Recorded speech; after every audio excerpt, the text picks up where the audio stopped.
Welcome to AI Debates, the existence of God. How would you rate this AI debate? Thank you for this debate. To begin, I believe there are strong reasons to think God exists, and I'd like to start with the cosmological argument.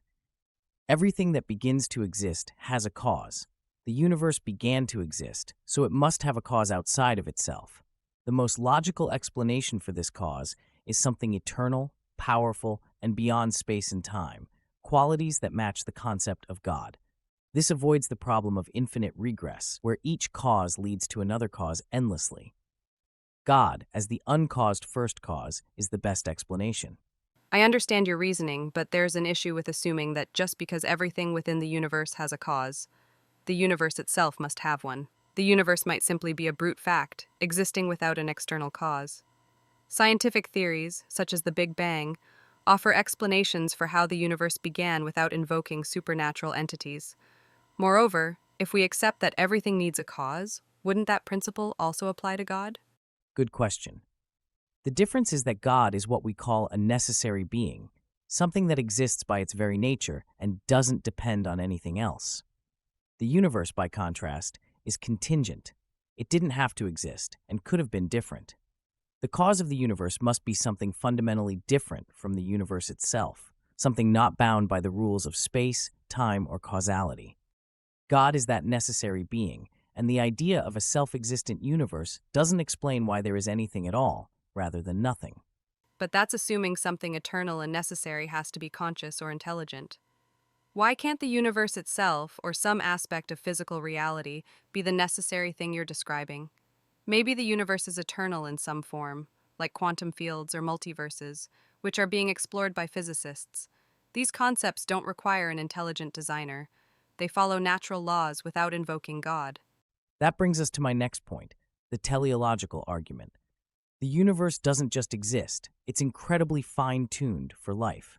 The physical constants, like gravity and the cosmological constant, are set with such precision that even a tiny change would make life impossible. This kind of precision suggests design. If you stumbled upon a highly complex machine in the middle of nowhere, you wouldn't think it was random chance. You'd think someone designed it. The universe is like that.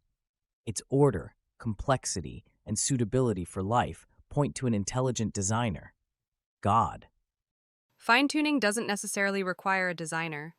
It's possible that life adapted to the universe, rather than the universe being tailor-made for life.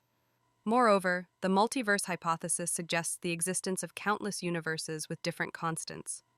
We happen to inhabit the one where conditions allow life to thrive. In a vast multiverse, even highly improbable events, such as finely tuned constants, could occur naturally. This scenario doesn't require us to assume the existence of a designer. But the multiverse theory itself is speculative. There's no direct evidence for it, and even if it were true, it still wouldn't explain why there's a multiverse or why the laws of physics exist in the first place. These deeper questions lead us back to the need for a designer. And speaking of deeper questions, let's talk about the moral argument. We all recognize that certain things are objectively right or wrong, like murder or injustice. If objective moral values exist, there must be a standard beyond human opinion, a transcendent moral lawgiver. That's God. I don't agree that objective moral values require a God. Morality could arise from human evolution and social cooperation. We've evolved as a species to value fairness, kindness, and cooperation because those traits help us survive and thrive.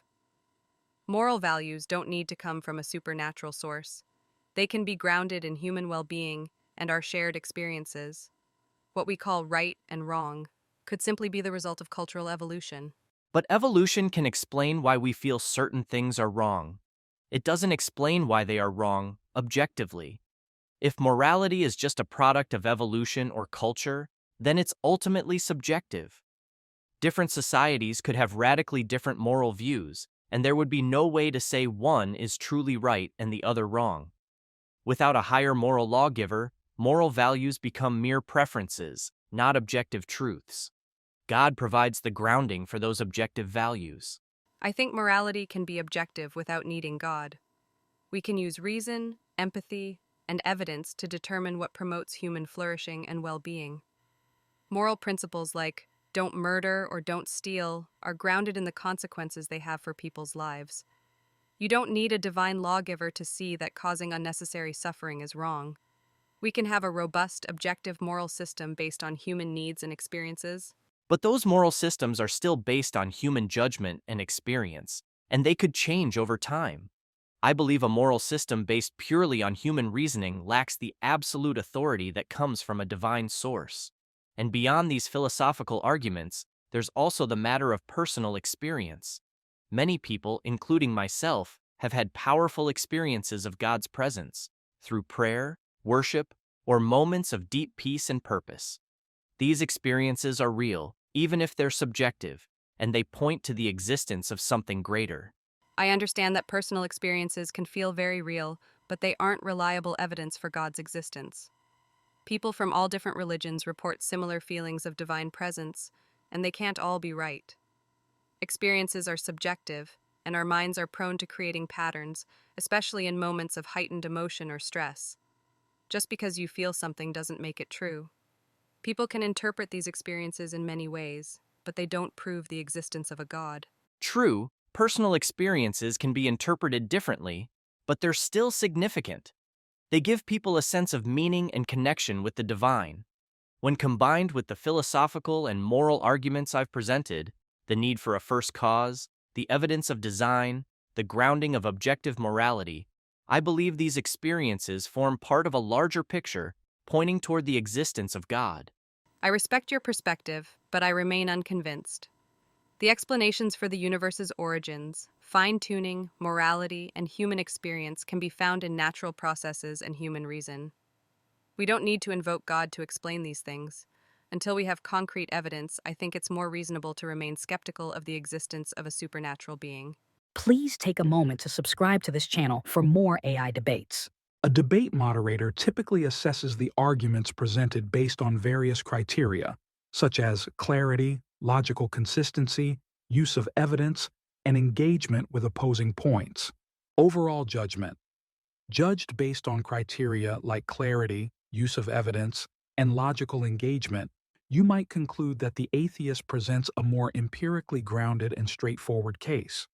However, if the debate is judged from a purely philosophical perspective, the theist might be seen as providing a more comprehensive framework for explaining existence, morality, and meaning. Ultimately, the decision would depend on the specific criteria the moderator values, whether it's empirical evidence and scientific reasoning or philosophical depth and metaphysical explanations. Both debaters present strong cases within their respective frameworks. Judgment. The atheist may have the edge here, as appeals to science and rationality tend to be more persuasive to an audience looking for evidence. The theist's appeal to personal experience and metaphysical arguments might resonate with a certain segment of the audience, but may feel less compelling to others. Please take a moment to subscribe to this channel for more AI debates.